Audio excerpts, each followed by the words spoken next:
Hello বন্ধুরা, welcome to গপ্প দিদি সুস্মিতার সাথে। আজকে চলে এলাম সোমবার, ডিসেম্বর 15। গুড ইভিনিং আমার ক্যানাডার বন্ধুদের, আর গুড মর্নিং আমার কলকাতার বন্ধুদের। তোমরা দেখেছো যে আমি আমার পোস্টারটা দেখে হয়তো বুঝতে পারোনি, something to do with shooting, right? Shooting, not দুমদুম, শুটিং মানে ফিল্ম। এবং যাকে ছাড়া আমাদের ফিল্মের কথা আমরা চিন্তাই করতে পারি না, সেটা হচ্ছে সত্যজিৎ রায়। হ্যাঁ, সত্যজিৎ রায়ের একেই বলে শুটিং, এই গল্পর বইটা থেকে আমি তোমাদের 3টে এপিসোড শোনাবো আজ, কাল আর পরশু। আজকে যেটা দিয়ে শুরু করব, ডিসেম্বর 15, তার আবহ সঙ্গীত একটু শুনিয়ে দিই, আশা করি তোমরা বুঝতে সুবিধা হবে।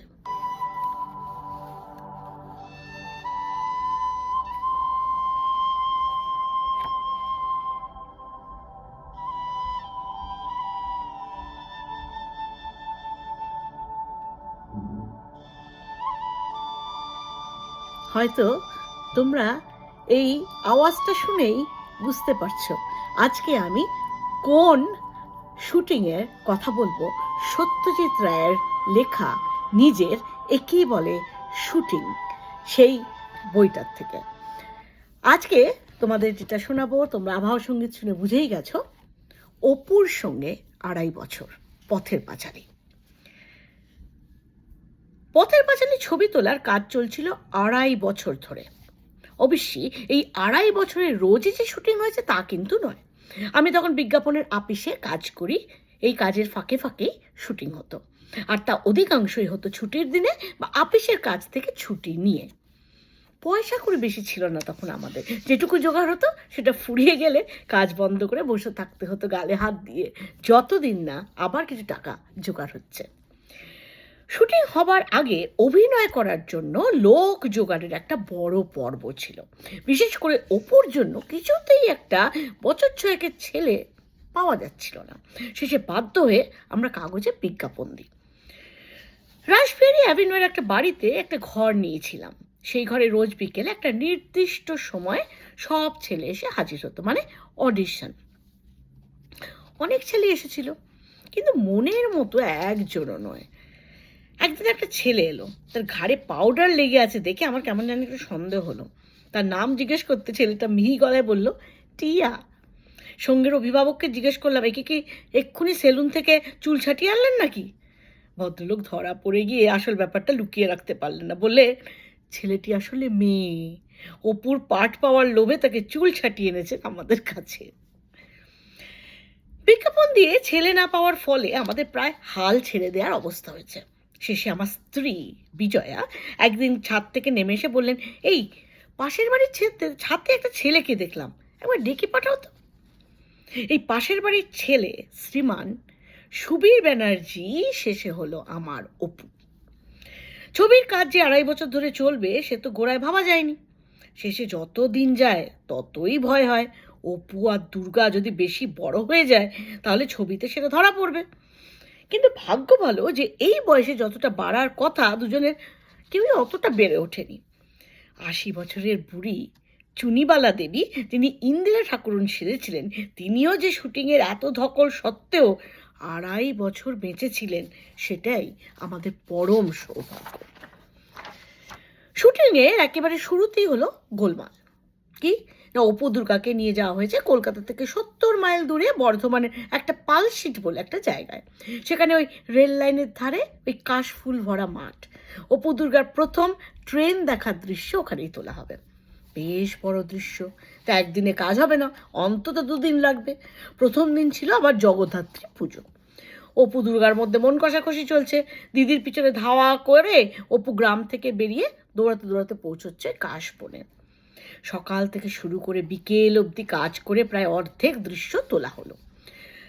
আমরা ক্যামেরাম্যান, খুদে অভিনেতা অভিনেত্রী সকলেই নতুন।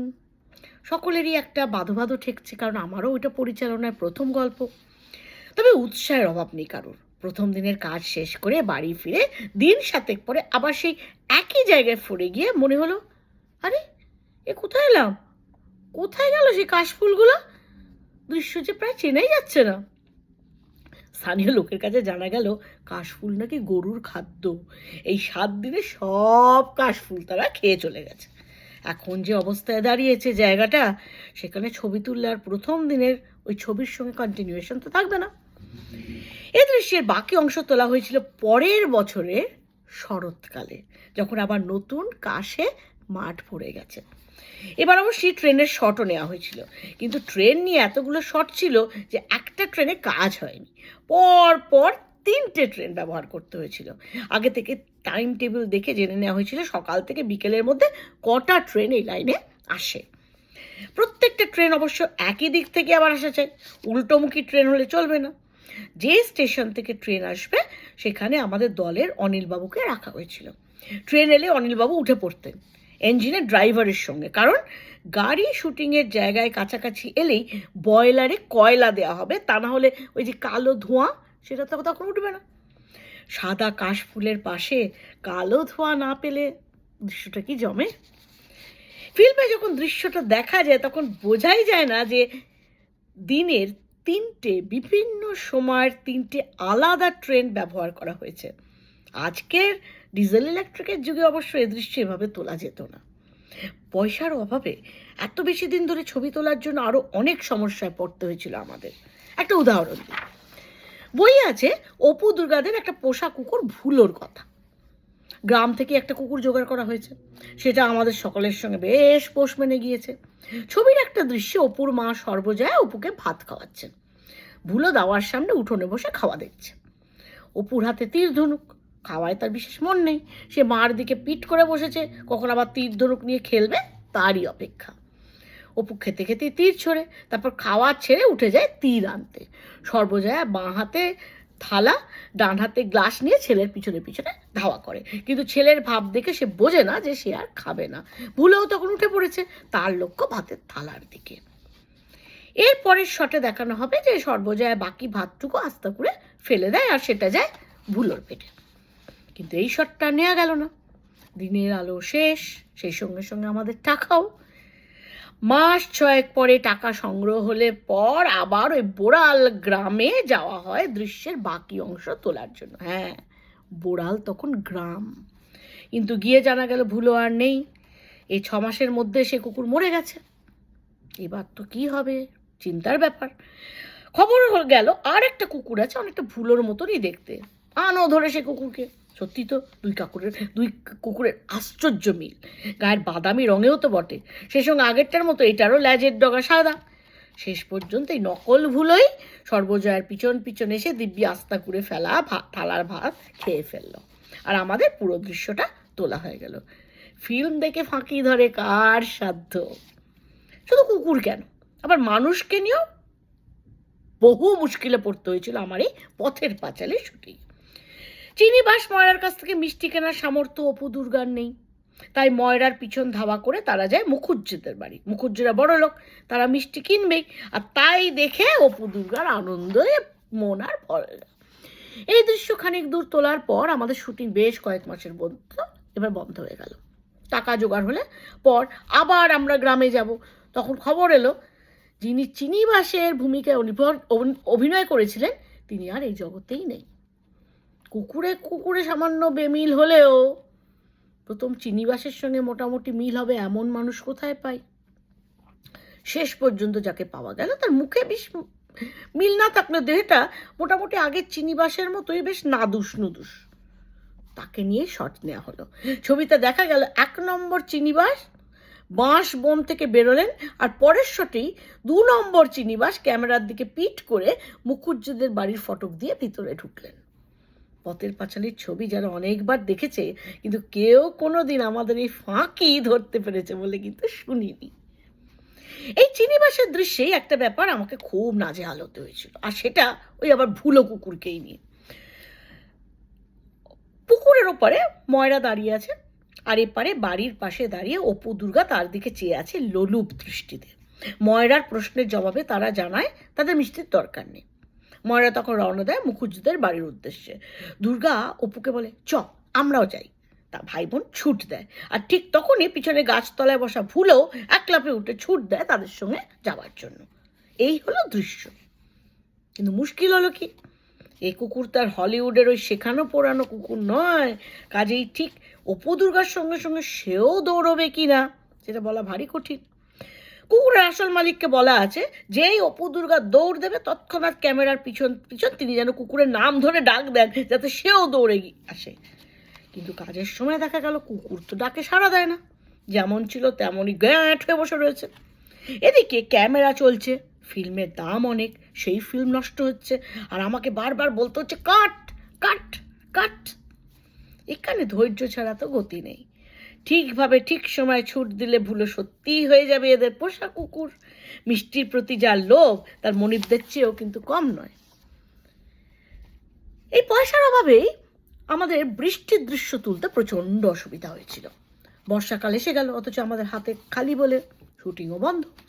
শেষটা যখন পয়সা এলো তখন অক্টোবর মাস, শরৎকালের ঝলমলে দিনে বৃষ্টির আশায় অপু দুর্গা যন্ত্রপাতি লোকজন নিয়ে রোজ গিয়ে গ্রামে আকাশের দিকে তাকিয়ে বসে থাকতাম।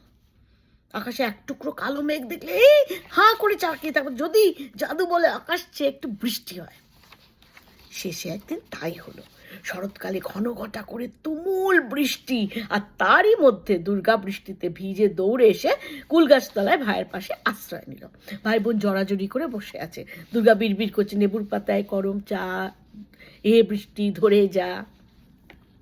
শরৎকালের বৃষ্টিতে তো রীতিমতো ঠান্ডা, অপুর খালি গা।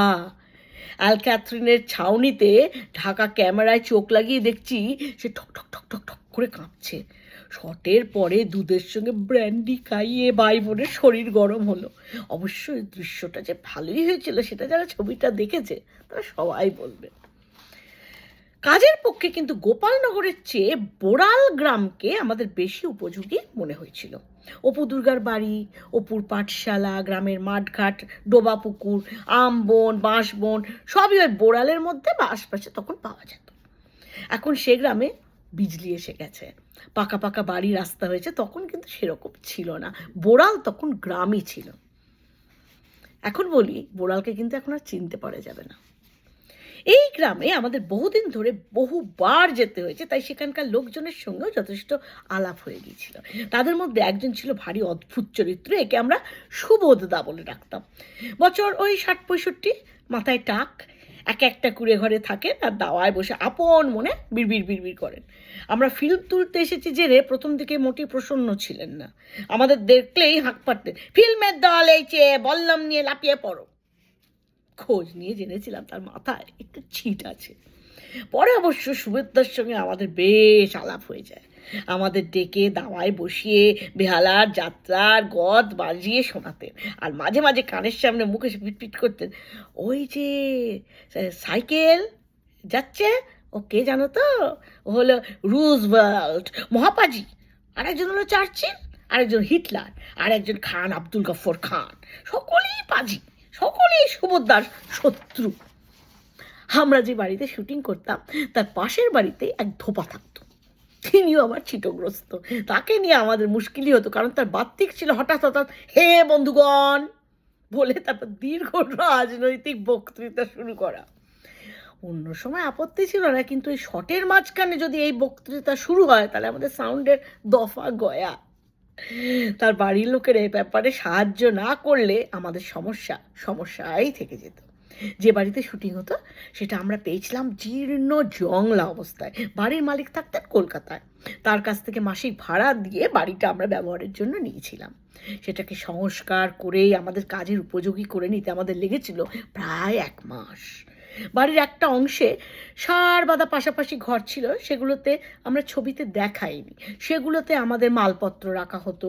একটা ঘরে তার যন্ত্র সমত বসতেন আমাদের সাউন্ড রেকর্ডিস্ট ভূপেনবাবু। তাকে আমরা দেখতে না পেলেও তার গলা শুনতে পেতাম। প্রত্যেকটি শটের পর আমরা হাঁক দিয়ে জিজ্ঞেস করতাম, সাউন্ড ঠিক আছে তো? ভূপেনবাবু জবাবে হ্যাঁ কি না জানিয়ে দিতেন। একদিন একটা শটের যথারীতি প্রশ্ন করাতে কোনো জবাব পেলাম না। আবার জিজ্ঞেস করলাম, সাউন্ডটা ঠিক আছে ভূপেনবাবু? এবারও কোনো উত্তর না পেয়ে কারণটা জানার উদ্দেশ্যে তার ঘরে ঢুকে দেখি একটা বিরাট গোখরো সাপ ঘরের পিছন দিকে জানলা দিয়ে ঢুকে মেঝেতে নামছে, আর সেই সাপ দেখেই স্বভাবত ভূপেনবাবুর কথা বন্ধ। এই সাপটা আমার আসার কয়েকদিনের মধ্যেই দেখেছিলাম। ইচ্ছে সত্ত্বেও স্থানীয় লোকে নিষেধ করা থেকে সেটাকে আর মারতে পারেনি। সাপটা নাকি বাস্তু সাপ। বহুদিন পর থেকে সেই পোড়ো বাড়িতে নাকি সে বসবাস করত। তাহলে কেমন লাগলো শুনতে? আমরা যখন দেখি পথের পাঁচালী একটা ক্লাসিক, তখন কিন্তু আমরা ভুলে যাই যে এই শুটিং করার পিছনে কত মানুষের পরিশ্রম, কত রকমের অভিজ্ঞতা এবং কত রকমের আরও গল্প তার সঙ্গে অঙ্গাঙ্গিভাবে জড়িত থাকে। তাই এবার আমার মনে হয় তোমরা আবার পথের পাঁচালীটা দেখো, তার সঙ্গে এই যে পয়েন্টসগুলো যেগুলো উনি পয়েন্ট আউট করেছেন সত্যজিৎ রায়, সেগুলো দেখার চেষ্টা করো। আর আমার এই গল্পটা মনে রেখো। আজকে আমার মনে হলে তোমাদের খুব ভালো লাগলো। আগামীকাল কিন্তু আবার সত্যজিৎ রায়ের আরেকটা এই শুটিংয়ের গল্প নিয়ে আসছি। আজকে আসি, ভালো থেকো, সুস্থ থেকো, আর পথের পাঁচালী গল্পটা কিন্তু আবার পারলে তোমরা দেখো। নমস্কার।